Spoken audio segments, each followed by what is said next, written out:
Everyone is looking for affordability, but where can we really find it? Hey guys, I'm Pranav, the data analyst here at PropWealth, who gives you sneak peeks onto how our research team analyzes the council. Today, we're heading straight to the regional town of Mildura. Based in Victoria, it's been slowly gaining momentum.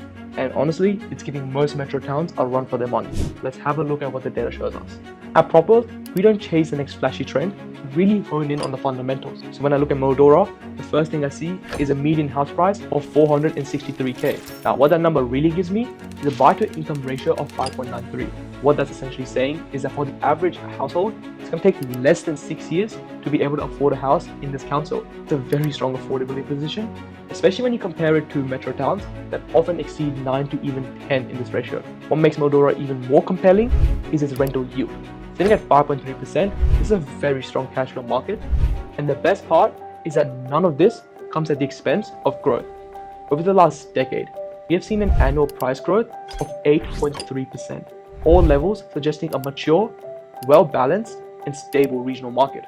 Now, as usual, if you want to predict where the market will go, we look at more dynamic variables and how they interact with each other. For example, I wouldn't just look at inventory, which has now turned into 3 months, but I would combine that by looking at a decreasing days of market trend and an increase in rental prices by over 16% in the last year, all of which combine to a market where the supply is thinning and the demand still remains steady and maybe even increasing a bit. That's often a precursor to increases in price pressure, and that would flag our team to pay a much closer attention to Mildura in the coming future.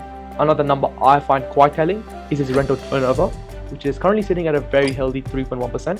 What that's showing me is that there's constant sales activity, but it's not so high that it might just point to a more volatile market. Plus, when you combine all of this with the strong yield and price growth we saw initially, it all adds up to a market that's not just affordable, but performing.